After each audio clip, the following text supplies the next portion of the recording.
Guys, it's me, Mr. 250, and welcome back to Phoenix Wright, Ace Attorney, Justice for All. I think this will be the last one. I decided to wait a little bit and then play some more later in the day, but I'll just release it all as like one big series of uploads, so this will be a pretty big one, but I'm excited to kind of get the ending for this one. So let's continue.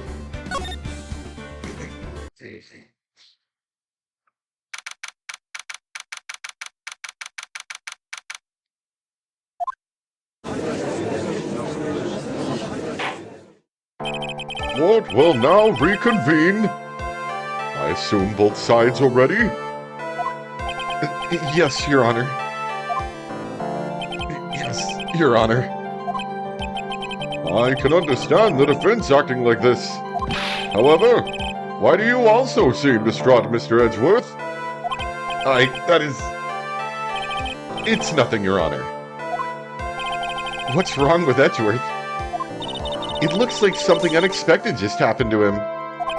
Now then, Mr. Edgeworth, if you could please tell the court the results of the handwriting analysis on Miss Impax's suicide note. Yes, Your Honor. Unfortunately, we have discovered that the suicide note is a forgery. What? What do you mean, Edgeworth? This note was not written by Miss Impax herself. It is a fake.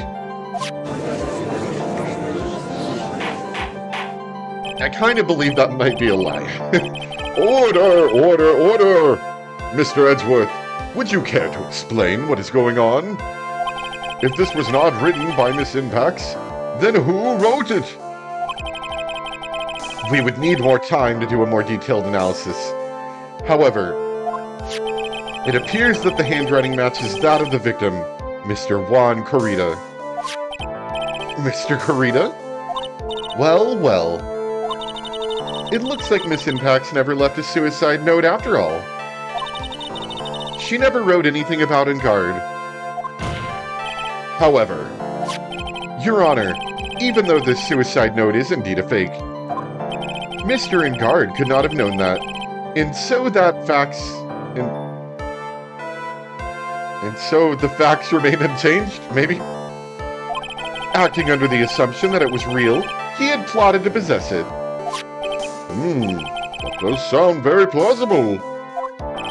This theory that Engard had no idea that the suicide note was fake. Something seems a little wrong with it. Well, I'd hate to get ourselves in trouble immediately right away. So we're basically going to be following a guide. The other thing I should mention is that there's a bad ending that we can get at the end of this trial, which we'll be getting today. I've looked it over thoroughly, try to make sure I don't accidentally miss it. If something happens, we can go back to a previous save, I suppose, and skip through, but that would take probably quite some time, so I'm looking to avoid that if possible. Anyway, we need to present evidence here. The defense believes that the theory the prosecution has stated contradicts testimony. If everything the prosecution has proven up to this point is true, then it's impossible for Mr. Engard to not have known it was a fake. There's apparently a number of things we can use, one of them being the spy camera. That being, the whole idea being that, Engard was, I guess, was spying on him, so we would have found out. What's this little item called again? It's a video camera, Your Honor. Well, a very small one, but... Oh, that's right! A camera! Ah, you kids and your fancy toys nowadays! Mr. Edgeworth, earlier you claimed that Mr. Engard knew of the existence of this note because he was spying on the victim. Isn't that right? If that were true, then this means Mr. Engard would have known that the victim had forged the note. So then, the defendant knew the suicide note was a fake. And, if that's true, then the situation has suddenly changed in a very dramatic way. Exactly, Your Honor. The prosecution's theory as to what Mr. Engard's motive for murder was, it has suddenly disappeared into thin air. But, Your Honor, it's not as if Mr. Engard monitored Mr. Kurita 24 hours a day. Perhaps the victim wrote the note in a place Mr. Engard didn't know of. Well, right back at you, Mr. Edgeworth. Why don't you show us some proof that the victim made the forgery at an unknown place?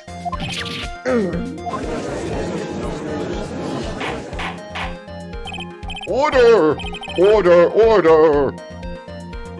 Mr. Edgeworth, it looks like this time it is you who has dug his own grave. As I figured.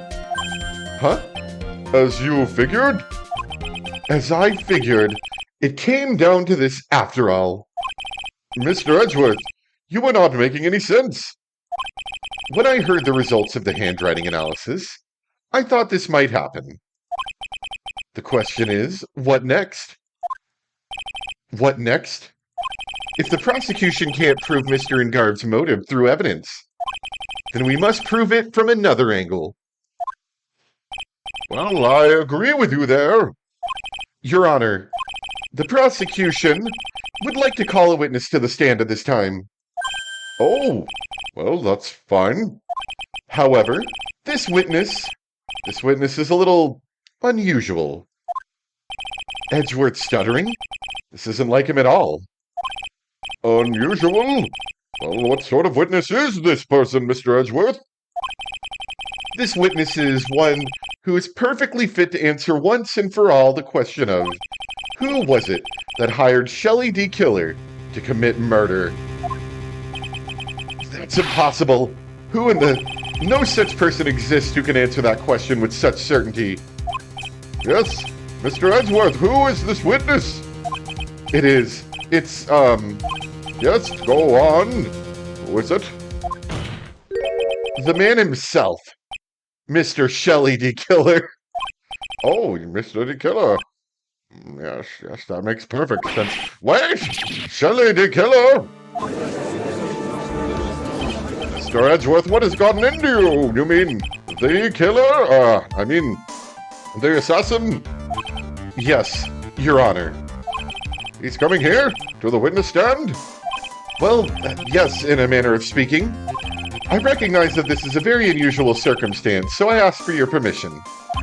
Well, Mr. Wright? Yes? Is this all right with you? Do I have a choice here?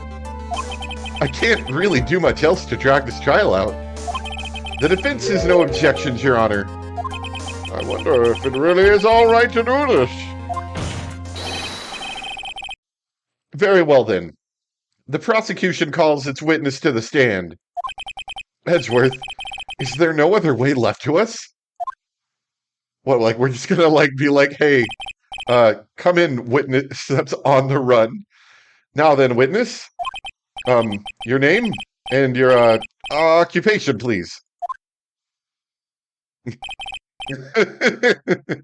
Okay, yeah, so I guess we're calling him on the radio. All right, caller number 7, you're on the radio. What would you like to tell us? Very good, sir. My name is Shelley D. Killer, and I'm a professional assassin. I see. What is going on here? Your Honor. Oh, can you remain so calm? What is the meaning of this two-way radio? Actually, Your Honor, it was delivered to me just now, and it came with a condition. As long as we do not trace its source, Mr. D. Killer will testify to this court. So this must be what that urgent phone call he got earlier was about. Oh no, this will not do! I cannot allow this in my court. First of all, we can't even be sure this is really Mr. D. Killer himself. That's what I was gonna say. Don't you normally have to, verify identity on witnesses and stuff like that? You can't really do that on somebody that's on a radio, right? Alright. Witness, please present some sort of proof that you are, in fact, Shelley D. Killer. I understand. Please wait a second. I'm so hungry. Maya! Maya! A voice! Mr. Wright, can you confirm anything from this?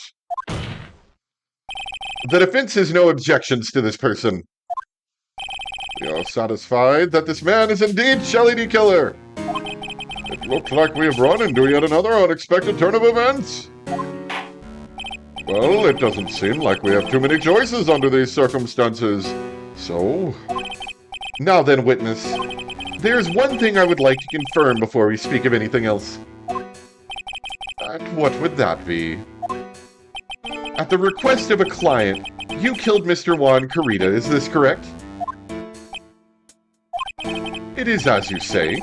I did indeed kill Mr. Carita. Gulp. Now that we've answered that, let's move on to the name of your client. Very well. This is all just a bad dream. Yes, that's it, a bad dream. Shelley D. Killer. What's he going to say? About my client. There's something I must first state. To an assassin, nothing is more important than the trust between a client and himself. And that is the reason I am here today on this witness stand. It is my wish that you grasp this concept before I give the name of my client. Mr. D. Killer seems to be a very clever man. I'd almost say he seems to be mocking us. While he may appear to be our enemy, Your Honor, Mr. D. Killer is only stating the truth. He is no hypocrite. He has always stood by this one belief. You mean about this trust between his clients and himself thing? Yes, it seems to be a level of trust beyond what people like me can comprehend. Well, Mr. Wright, are you ready to cross-examine the witness? Yes, Your Honor. There's no way to know what's coming next, so stay cool and collected, Phoenix. About my client. There's something I must first state. We can hear anything you have to say later. Can you please just tell us your client's... I don't think you understand your place, Mr. Attorney. I said this is something I must first state. Do you know what the word first means? Sorry. Go on. Well, it appears this is one witness you can badger, Mr. Wright. Oh, it's only because you don't know about Maya's situation. To an assassin, nothing is more important than the trust between a client and himself. The trust between you and your client? I provide my services in a fast and efficient manner. In exchange, I trust that my clients are discreet about me and my identity. If too many people knew my face, it would be quite troublesome. And that is why you're testifying in this manner? This is the first time one of my clients has ever been accused of murder. I must preserve the D. Killer name, so my clients can trust me. But couldn't someone stab you in the back and break your trust? It has never happened before, but if it ever did... Yes?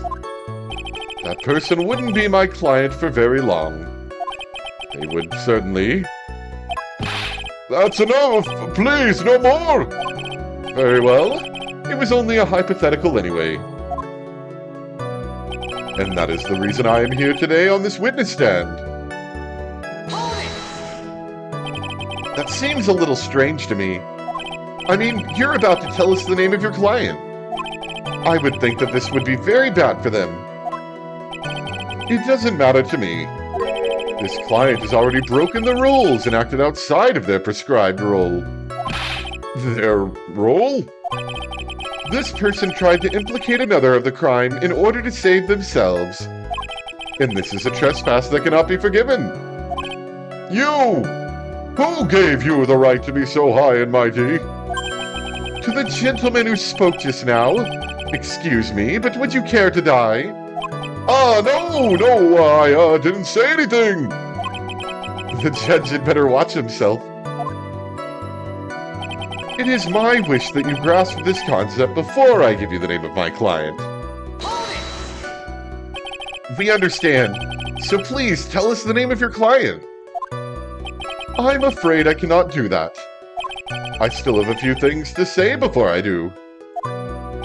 That egomaniacal... maniacal? It's not good for your health to be so aggravated. You won't live very long if you let everything bother you. Somehow, that coming from an assassin makes it less than comforting. I don't really care about all this extra fluff. Just tell us the name already. Patience.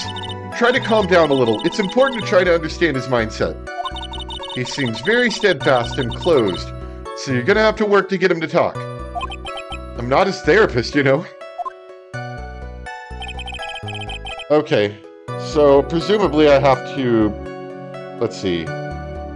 Oh, I see. So there's another one where I have to press on statements in a non-linear order. So it's the second statement, then the third statement, and then back to the second statement. Okay.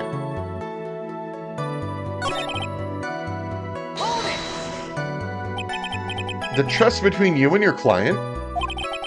I provide my services, identity, roles, and duties. I'm sorry, but I was just wondering about something you just said. You said that your client had already broken the rules. A person who frames another is the worst kind of human. And that's why you feel you can betray this person? I have no trust relation with a client who can't understand their assigned role. Just my luck. An assassin with a conscience. Who would have figured? Now then, everyone, do you think you can understand my logic? This case just keeps getting better and better. If you can't, then I'm afraid we can't proceed. Everyone understands your point, I think, really. In that case, I believe I am prepared to disclose the information you seek.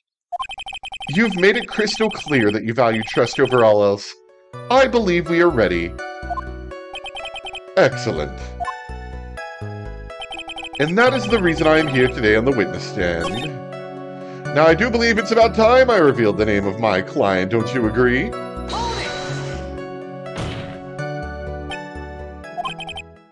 What is it? Now I can't bring myself to ask the client's name. If you can't ask it, Mr. Wright, then I will. Witness. What is the name of your client who requested the murder of Mr. Juan Corrida? That person's name is...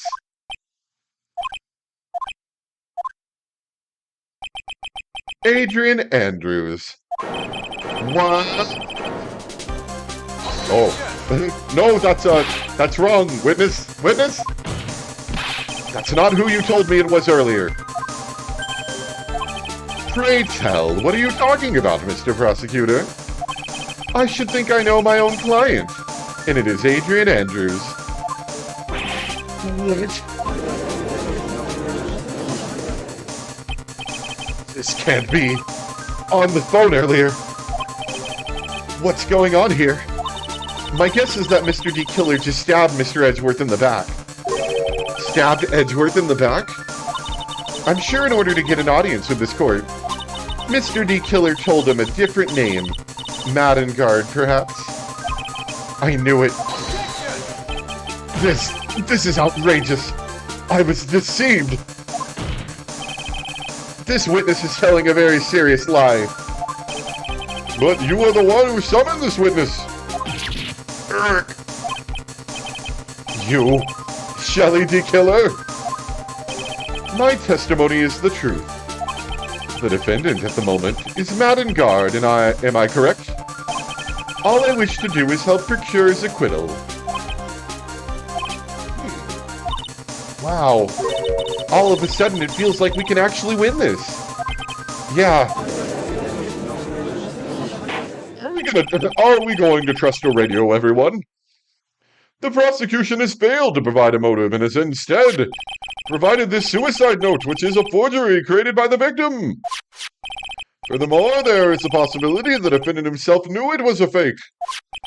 But most definitive of all, we have heard from the assassin himself The name of his client?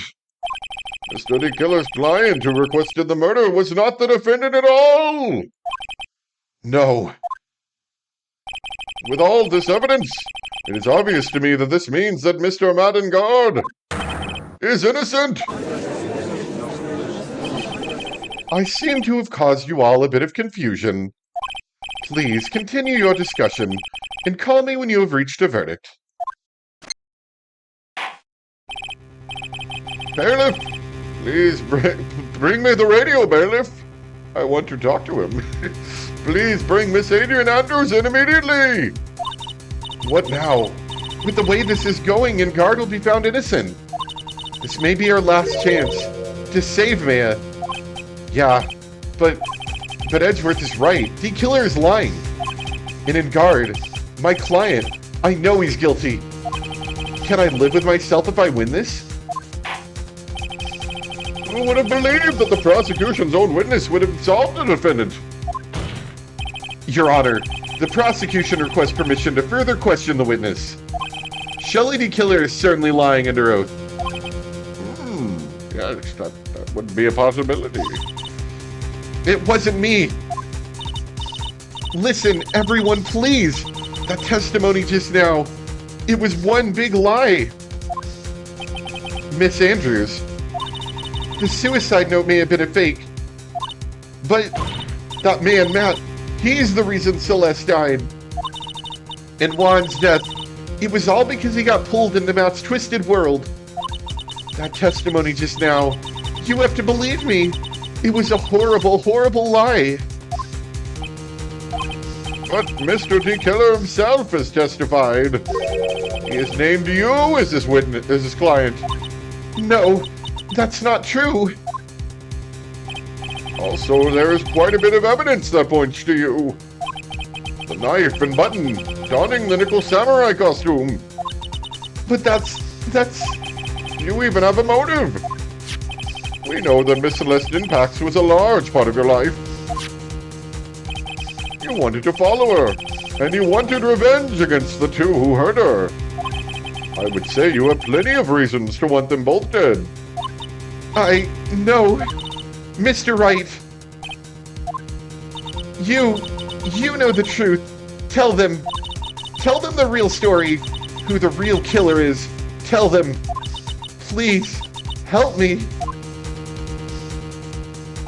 Yes, I know the truth. Mr. Wright? Yes, Your Honor. I believe we have reached the end of this trial. Therefore, I ask the defense for any final words or opinions. I have to decide. Do I take the not guilty verdict and save Maya? Or do I throw this chance away and wait for Gumshoe's new evidence? What am I supposed to do? Well, of course we gotta waste more time, right? Phoenix. I can't do it, Mia. I can't accept a not guilty. You're a lawyer.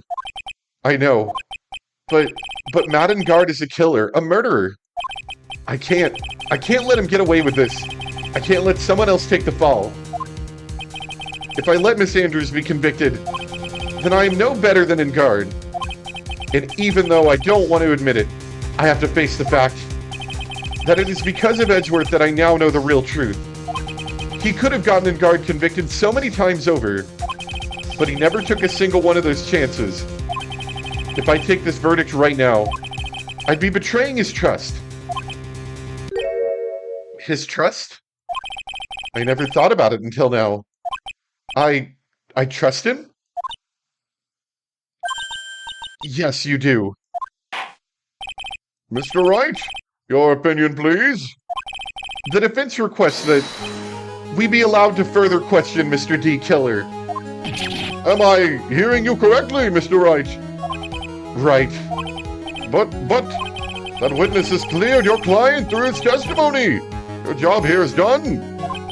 I'm not done yet. To see through witnesses' lies and find the truth. That is my job, Your Honor. I don't think that's actually your job, Phoenix. I think you're supposed to defend people. There's still more evidence to look at. And I'm sure that once those pieces arrive here in this very courtroom, a miracle will occur. Very well. The trial will continue. Mr. Edgeworth, please re-establish connection with Mr. D. Killer. Right away, Your Honor. Alright. Definitely a little weird. Okay. Has the verdict been reached? Before that, we would like to talk with you a little more about... All you needed from me was the name of my client. What else could you need me for? Well, actually, we would like to hear everything you know about this case. That is how things are usually done. What is he talking about? Usually done? But what shall we have him testify about now? Mr. D. Killer, if you don't mind, please testify about your client in more detail. You legal people and your procedures. Is it any wonder no one likes to go to court?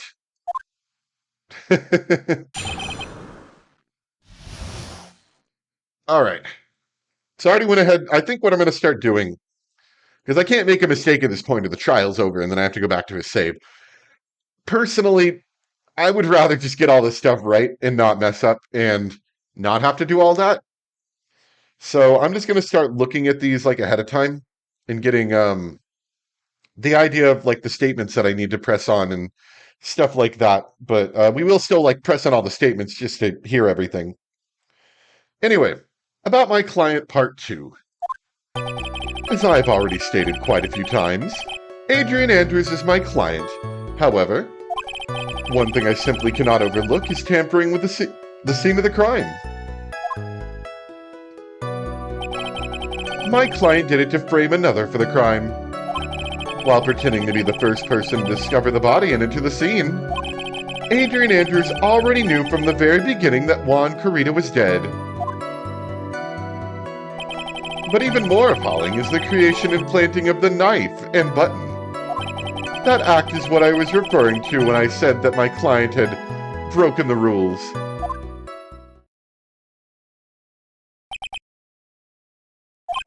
This is a most unexpected turn of events for the, 5th time now. However, this time everything has finally been revealed. Objection! Just a second, Your Honor. Yes, Mr. Edgeworth? We still have the cross-examination to do. But you don't need to question testimony like this. Do you, Mr. Wright? Your Honor, the defense will question the witness. As if I have a choice here. Huh? Why? What this witness has said is nothing but beneficial to the defense's case. If you've scrutinized the testimony, then I'll expose the lies in that oh-so-beneficial testimony, I suppose. I don't understand what's going on anymore. That makes 2 of us. I'd like some more chicken nuggets. Very hungry. As I've already stated quite a few times, Adrian Andrews is my client. However... What is it, Mr. Wright? If I press him the wrong way, it might raise suspicions on his end. But I have to do something to waste more time. Witness, about requesting a hit. Yes? How much is your fee? I see you are also quite a dark-hearted man, Mr. Attorney. Huh? If you would like to talk business, we can do so after the trial. No. I'm not thinking of hiring... Mr. Wright! Yes? You want to kill me! You want me dead, don't you? What? Why would you think something like that? You're guilty! Mr. Phoenix Wright, you are hereby declared guilty! Witness, let's continue. Why did you disclose the name of your client? They are your client, are you not? Or are they not? One thing I simply cannot overlook is tampering with the scene of the crime. I would think that most people wouldn't be able to overlook a person hiring another to kill. If I had a problem with such a thing, I wouldn't be very effective at my job. Yeah, well, a change in occupation might be good for you. However, I will say this. Even though I am the one that does the deed, my clients are always the real guilty party. That goes without saying, Mr. D. Killer. And their fate is to live with the knowledge of their guilt on their shoulders. However, my client this time thought they could run away from their guilt. My client did it to frame another for the crime. Are you talking about the button and the knife? Yes, and my business card. Oh, this card. So that no one has to waste their time, including the police. I always make it a point to make things as easy as possible. You try to make things easy. My business card makes it very easy to identify who carried out the service. He's pretty devoted to his work. But to disregard everything, to go and stab the deceased with a knife, and even hide my card from sight, that is something I cannot overlook. It's really hard to tell if he's being truthful or not without him being here. While pretending to be the first person to discover the body and enter the scene. So you're saying most clients wouldn't do such a thing? That is correct. Usually most people try to create an alibi for themselves. If you should use my services, Mr. Attorney, I would suggest you plan for your alibi too. No, I already told you, I have no intention of using your services. Ever. Why does he keep looking at me like I'm the one on trial here? Adrian Andrews already knew from the very beginning that Juan Corrida was dead. From the very beginning? That is correct. From before my client visited the room. All of my clients know precisely what the situation is at all times. I wonder if that's really true. That's odd.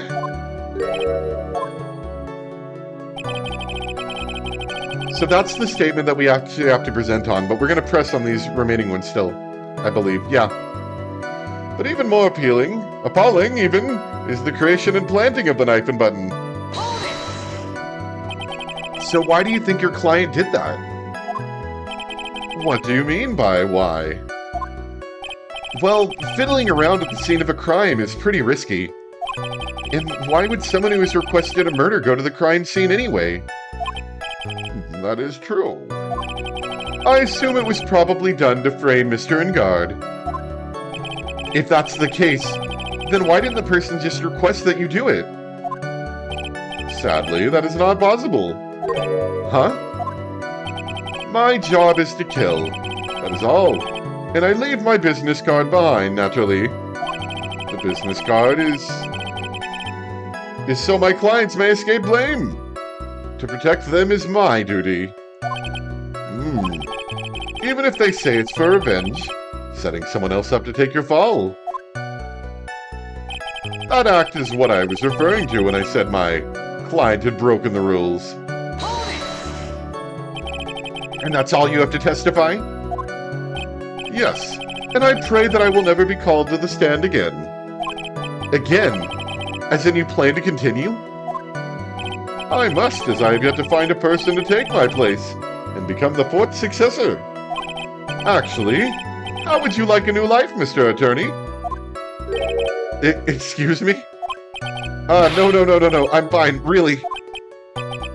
Are you really now? I wonder what kind of man the judge thinks I am now. What are you going to do now, Mr. Phoenix? All I can do now is expose the lies. That's true. However, you realize that will be very bad for our client, right? I'm so confused. The one thing I know for sure is that I can't let this trial end yet.